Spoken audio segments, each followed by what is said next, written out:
Happy Thanksgiving, everybody. It's my first write-up in quite a long time. I know we've made a switch to generally an audio slash video medium this year, which I'm excited for and I'm a big fan of. I think everybody who's had to do one of these this year is probably in agreement with that.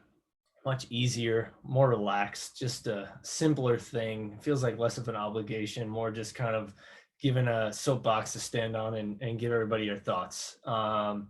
So I'm going to do a couple things here. I guess first off, let me just say happy Thanksgiving to everybody, to you and all your families. You know, I do appreciate everybody's camaraderie, and I think that this league has really done a great job of keeping all of us in touch, you know, over the years and making sure that all of us are staying, you know, at least in some form or fashion, staying on top of what others are doing. You know, it's kind of maintaining friendships really at the end of the day. So I'll keep that, you know, sappy side short. But the two major things I wanted to get into here, I'm going to share my screen. I have put together what I like to call the Backup Terry Sportsbook. I don't know if you guys can see this. Second. Yep. All right. So here we have two primary items, and I'm going to get into them actually right to left. So on the left side, we have our odds. So this is a concept that Dave came up with, very creative. He's published this a few times over the years, a couple times this year, in fact, giving odds on everyone in the league's chances of winning the Super Bowl and framing them in a Vegas fashion, right? With plus X for whatever your $100 bet will pay. So I've put that together here on the left, and I'll talk through that towards the end. On the right-hand side, I have this week's matchups. Now, there's a few missing starting lineup spots as you go through, you'll see, and I'll talk through them. But what I've put here is to, you know, basically my best efforts of what the spread should be for each of them. And what I'm going to do is go through and just make my picks and talk you through why. So nothing too fancy, but, you know, I wanted to give you guys sort of a visual of what all this is all in one place. And I kind of spruce it up a little bit to make it look like a sports book in Vegas. Had a little fun with it. So let's just jump right into the matchups. We're going to start with Jake, Football is Life, against Rick, Jackie Daytona's human team. I got to say, both of these teams have, I think, been underrated through the course of the year. Rick, if you guys recall back in September and really into like mid-October, his team was regarded as probably the front runner for the Crick/Burns. And we've seen a serious resurgence from Jonathan Taylor, from Justin Jefferson, who obviously is no longer on his team, which I'll get to later. But a couple other players. And Rick, you know, you got to give him credit here, as hard as it is, given some of the history with Rick having fraudulent regular season titles. You got to give him credit because he's really turned things around. On the other side of this one is Jake. I think Jake's record is much worse than it should be. If you look at the standings, Jake is right in the hunt for that top points title. And I think that his team is really solid, right? There's not too many gaps there. His team just has kind of been overlooked. It's been sort of under the radar throughout the year.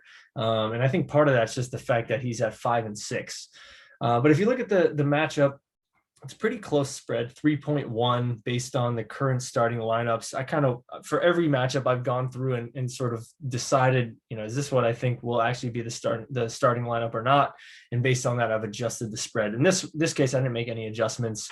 You could see here, Rick pulled out a close one in week 6. He won by 3 in this matchup. Now, this is a critical matchup, right? Because if Rick wins this, he clinches this division, he clinches a playoff berth and very likely a first round bye. Jake, on the other hand, you know, arguably more deserving of a playoff spot. If he wins this one, he's now within one game of winning this division. If he puts up points, he's in really good shape to potentially steal a wild card spot. So I actually really like Jake's team. I think he pulls this one out. I think that, Brady, Eckler, and Harris, those three have been really the core of this group since day one. It's crazy to me that Jake has Jalen Hurts still on his bench. I think it speaks volumes to the overall concept of or lack thereof of a quarterback trade market in our league. Jalen Hurts technically the quarterback one right now after the bye. He'll obviously drop a bit, but he's still going to end up probably as a top 5 quarterback in fantasy. And I think Jake started him one time this entire season. So, he's pretty stacked across the board. He's got a couple of areas I think that, could potentially be considered a weakness, but in general, I think that this Jake team is pretty solid. On Rick's side of the equation, I mentioned Taylor already. He's facing a pretty stout Tampa Bay run defense. I don't think he's going to score as many points as he has been since he's averaging almost 30 a game recently. Mark Ingram, don't know if he's going to play yet. I hope he does because I have him in another league. But if he does, he'll at least be in for a lot of volume. Buffalo has been a bit stout recently, but or just in general. But I think Mark Ingram could be in for double-digit points if he plays. And then we get to the trade, right? So not much fanfare made about this. If you guys, want a refresher here, Rick traded Justin Jefferson, Darnell Mooney, and Bills defense for Terry McLaurin, Brandon Cooks, Clyde Edwards-Helaire, and the Titans defense. The Titans defense, I'm assuming he's not going to use much. Maybe he's going to plug him in. I know that trade was largely for McLaurin and CEH, and then obviously Cooks is kind of tossed in as well. He's got a pretty good matchup this week against the Jets. I know Rick. I'm assuming Rick's point of view here, and personally, my takeaway from that is that both of our teams improved. I needed to consolidate depth and improve my starting lineup, while I think Rick wanted a little bit more depth. He wanted to kind of clear up some of the sort of secondary issues he had with wide receiver 2 and the flex. So he did that. He addressed that. But I think, overall Rick's team improved. But in this case, I do like Jake's team. Again, I kind of walk you through. I think Eckler has been, sneaky, probably, if not the number one running back in the last 5-6 weeks. He's been right there because Taylor, and it shows. His position rank is 2, and Harris has been there too. So Jake has 2 top 5 running backs. His wide receivers aren't as strong, but Waddle has kind of emerged recently. He could be a pretty good player down the stretch to have in the playoffs. And Gesicki has been, top 4 tight end. So ultimately, I think Jake is going to pull this one out. I think that Jake needs this one. I know that Jake needs this one more. And I think that he ends up winning this one. It's a really tight spread, so I think he covers it. I think Jake wins this one by maybe 7. All right, so we're going to go to the next one here, which is a battle of sort of the bottom feeders here. This could be a preview of the Burns/Crick, which is auto-drafted Benoit and Dave, the Wet Bandits. This one was a little bit more challenging for me to forecast because Dave has a couple of holes there, which I don't blame him for, right? CeeDee Lamb coming off a concussion, and there's a potential chance that he plays tomorrow. If he does, that's going to be a big win for Dave, assuming he's not a decoy. If he doesn't play, Dave's got a couple holes to fill. I'm assuming he's going to plug in Evan Engram into his tight end slot, who's projected for 7. And then, I kind of went with the assumption that CD plays, which gives him an additional 20.2 on his projection, bringing him to 96.8, which is, I think, how I got to that spread here. Yeah, 5.5. So I'm projecting Dave to win this one by 5.5, given his lineup. I said this before after some of the trades that he made. I think Dave has a top 5 team. I think he really made some good moves to balance his roster and be less top heavy, but also not sacrifice on some of the secondary positions. I think the trade he made with McLaurin for Kelsey was a steal. You don't see that reflected here because Kelsey has a bye this week, but I think Dave has a pretty good roster, and it really is just unfortunate that his team is, his record is what it is, because if he was like 5-6, like half the league was, I think he'd have a really decent chance of making a sneaky run in the playoffs. On the other end of the spectrum, we have Benoit. I don't need to beat a dead horse here. He is, last in points by a pretty hefty margin.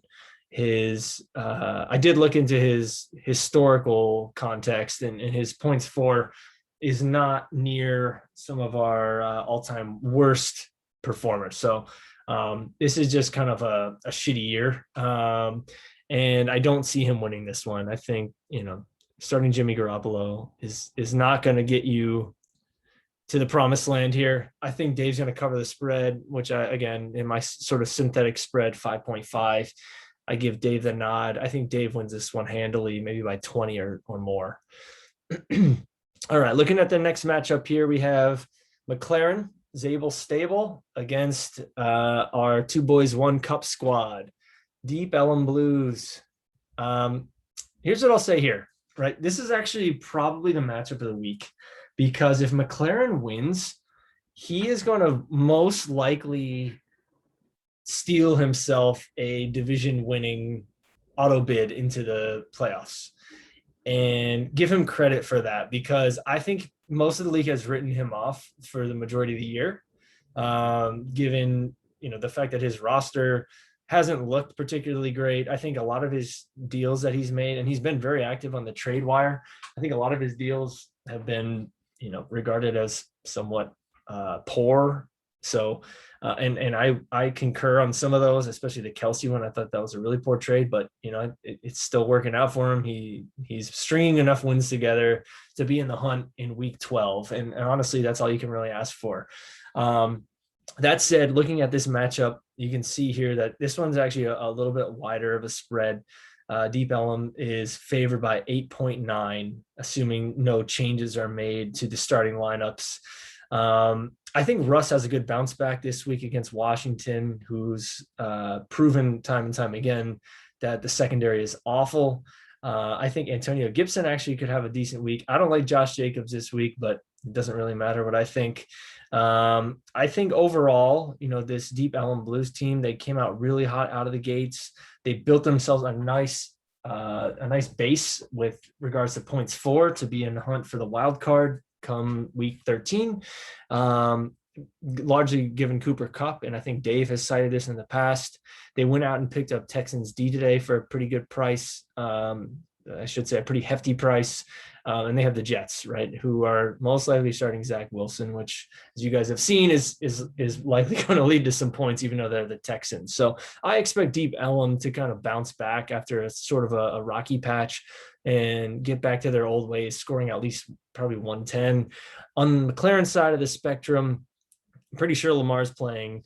A.J. Dillon has Jones's spot. Miles Sanders, I haven't been a fan of his most of the season. I don't think the Giants defense is that terrible.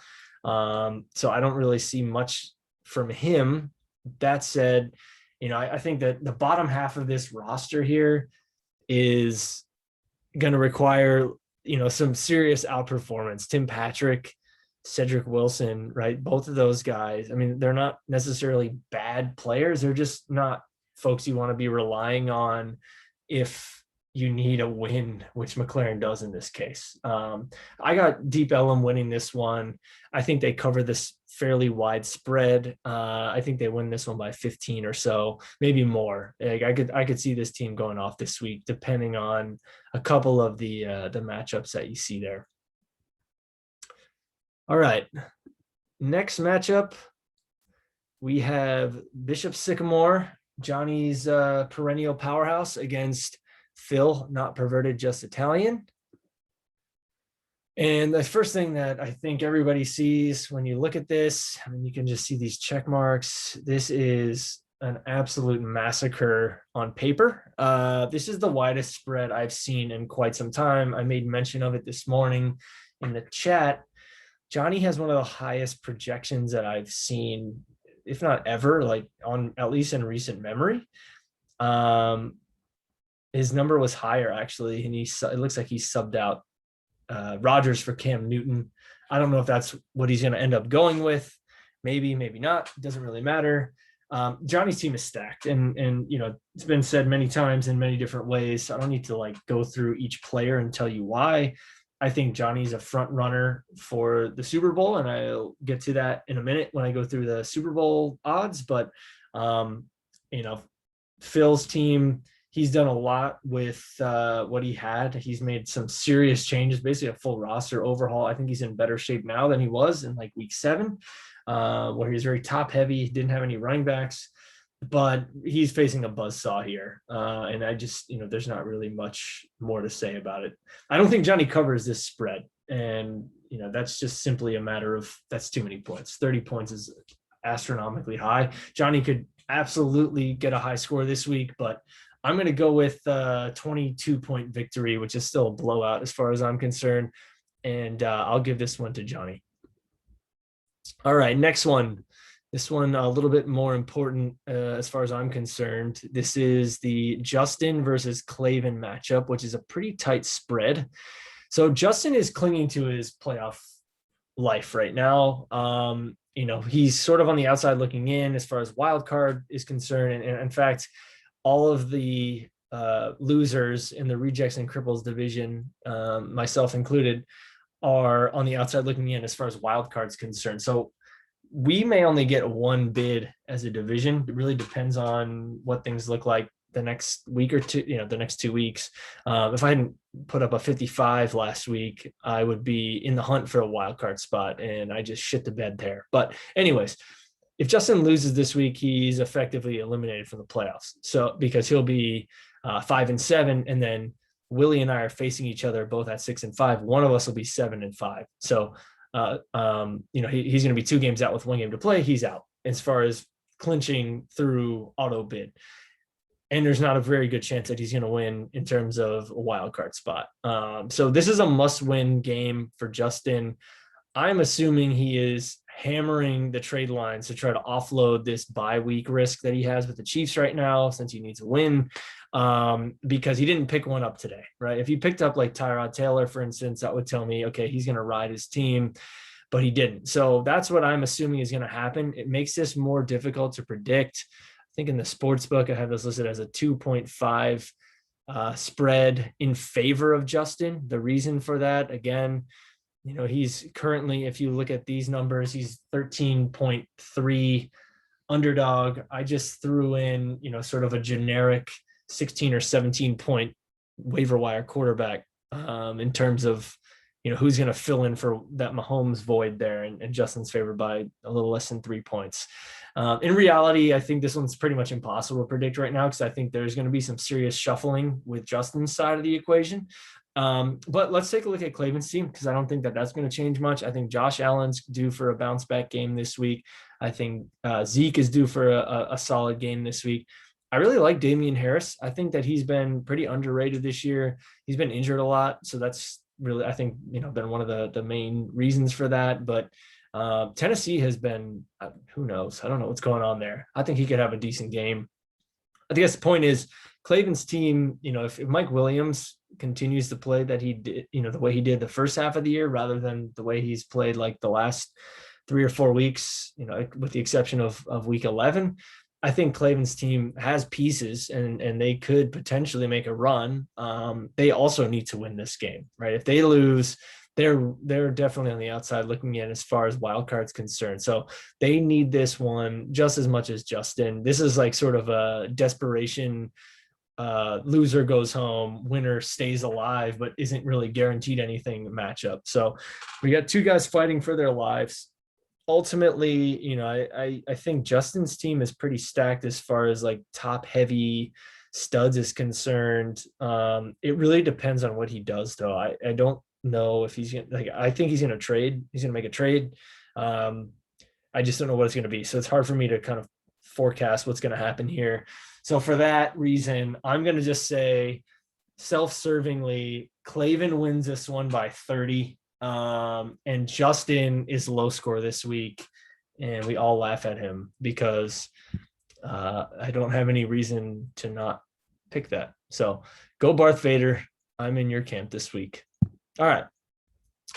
The final matchup, and also a very important divisional one, myself against Willie. So let me pull up these rosters. On the left side, Willie's team, you can see we have, Christian McCaffrey, Thielen, Deontay Johnson, Jamar Chase, and Gronk, and then a couple of big holes. Tevin Coleman was a pickup this week. Panthers D's been okay, but Willie's been on a bit of a slide after coming off to what I would consider to be a pretty hot start. If you guys recall early on when Dave published his odds to win it all, Willie was a favorite, a pretty heavy favorite. That was back in like week 4 or 5. He's had a glut of wide receiver talent for the majority of the year. He did trade some of that away in order to monetize and get some talent at running back. But this is a must win for me as far as I'm concerned. If I lose, I'll be 6-6, and I'll need a monster week, most likely in week 13, to have a chance at a wild card spot, which will end my 3-year run, my 3-year reign as champion. And actually, I think I'm the only winner of this division. So shout out to myself, because that's fucking awesome. Anyways, so I got Dak, I got Montgomery. I think Montgomery's going to eat. I got Dak eating tomorrow. I got Diggs eating tomorrow. I got a lot of guys playing on Thursday this week. Dak, Montgomery, Diggs, and Gallup, and the Bills defense, and Justin Jefferson. Not Justin Jefferson. Justin Jefferson is not playing tomorrow. Dak, Montgomery, Diggs, and the Bills defense all playing tomorrow. So half my team will be playing tomorrow. We'll have a pretty good sense of whether or not it's going to be a long weekend or not for me on Thursday night. Right now, I'm leaning towards a handy win here. I think that I'll beat Willie by maybe 15. I beat him fairly handily in week 6 by 30. That was because I put up a good number. I don't know if I'm going to put up a good score this week. I just think that Willie's been on a slide. I don't see much there. Tevin Coleman, Ryan Tannehill. I think that there's some gaps. All due respect, but Willie's had a good run. If he wins this week, I won't be surprised. Last week I put up fucking 55 points. So who knows what's going to happen. It's a really, really tight spread. As you can see, 0.8 points, which is kind of crazy.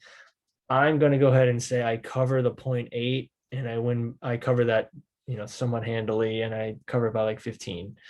So that's that. Yeah, I think I've gone through all the matchups. If you go back to our Super Bowl champion run through here. So I've kind of gotten through everybody's team. I think Johnny, hands down has the strongest team. It's really remarkable. Justin said it on his write-up. It's kind of incredible, like the turnaround, not just the turnaround, but I think more importantly, the sustained success over the last 3 years that Johnny has managed to demonstrate. It's like fantasy is effectively everybody stepping up to a roulette board and like putting their chips on different numbers, but each person like reserves a number when they put them down. And Johnny has like managed to hit green 000 like 50 times in 3 years, which is pretty wild. So he's a heavy favorite, plus 175. Jake's team, this might be too steep for him at plus 400. It probably should be a longer odd here because he's not guaranteed a playoff spot. But if he gets in, I mentioned his roster with Brady, Najee, and Eckler, and Gesicki being kind of a sneaky solid player. I think that they have a really strong chance of making a run come weeks 15, 14, 15, 16, 17, if he can get into the playoffs. So, again, might be too high, but if he got in, I would say he's like one of the front runners there. 2 boys, 1 cup, DVP, Deep Ellum. I got them at 550. Again, I think they've been on a slide recently, but if they get in, which I think they will, probably by wild card, unless they, can win a couple games here and get in by auto bid. But they're going to be in the playoffs most likely, and they have some serious talent. You can see from some of their earlier season scores, that they definitely have upside, as strong as anybody else's. And so that's why I put them here. Put myself fourth, maybe a little bit of bias here. I think my team is really solid top to bottom. Don't think I have any holes. I think my trade for Jefferson, who I have as a top 5 wide receiver rest of the way, I think that's really going to help us. I don't have any bye week issues to deal with. I like where I'm at. I'm comfortable with it. Last week certainly tested my mettle in that regard with a 55. I honestly don't think I've ever put up a 55 in 12 years of playing fantasy football in a million different formats. But yeah, I think 8-1 is fair for me. I think I'll get in if I beat Willie this week, which I think I will. I think I'll win our division for the 4th time in a row. I'm gonna keep hammering the drum that says get rid of divisions. But yeah, 8-1. I put Justin next. The reason is he also has a very top loaded team. I think he can make a big run if he got into the playoffs, just given the potential ceiling for that team, right? If everybody's healthy and strings a solid week together, you guys have seen it in like the last 3-4 weeks. Justin has had the high score a couple times. So the talent is there. He's made some savvy trades to really raise the ceiling on that team and make them fairly top heavy. But I would say, the reason that this team is where it is because there's a very good chance that they don't make the playoffs. So they're at 12-1. If they made the playoffs, I would say they might be up, maybe second in terms of odds to win the finals. I have Rick next at plus 14. I think he's basically a lock for the playoffs at this point. So he basically has a 1 in 6 chance once he gets in. I do think his team improved. I just don't know that, his upside is as strong, particularly given his week 14 bye with Jonathan Taylor. I think that, that probably sounded worse than it was in like week 7 when I brought it up for the first time. But these days, looking at how he's averaging like 30 a game, that's going to be a big loss. And unless hopefully Kamara can get healthy again. If not, there's going to be a big problem there. So that's that. Zabel Stable, McLaren, again, he could be in the playoffs with a win this week. So, there's a good chance that he's like at least in the dance. 20-1 though, I just don't think his team has the pop. Aaron Jones is going to be out for a little bit. I love AJ Dillon. Everybody in this group does, I'm sure. BC guy. I just don't see McLaren's team, making that run, but stranger things have happened. Tightest end. So Willie's at 35-1. This might be too harsh because Willie's actually currently our leader in our division. He's been trending downwards. I just don't think that Willie makes the playoffs. Even if he does, though, I don't think he has the upside that a lot of these teams above him do. And that's why I put him where he is. Barth Vader, 45-1. This is another one. I think, the Clavin's team, they have some pieces. I just don't think that they have the upside. I also don't think that Clavin is in a good spot to make the playoffs as far as points for is concerned. He's really, kind of not in the picture as far as the wild card goes. And if he loses this week, he's out. So, he's got an uphill battle. Phil, not perverted, just Italian, 60-1. Phil's going to give me shit for this. This is the most exciting team number to talk about here. Yeah, Phil's team, again, they've made some good trades. There's 0% chance they make the playoffs. I think a lot of people in the league are happy about that. So that's why they're at 60-1, just because there's really no chance they get in. Wet Bandits, same thing. This one, I think, again, I've said it a million times, Dave's team, I think if they were in the playoffs, they'd be top 4 odds, or, they would be a contender, but they're just not going to get in. And then lastly, Benoit at 1,000-1.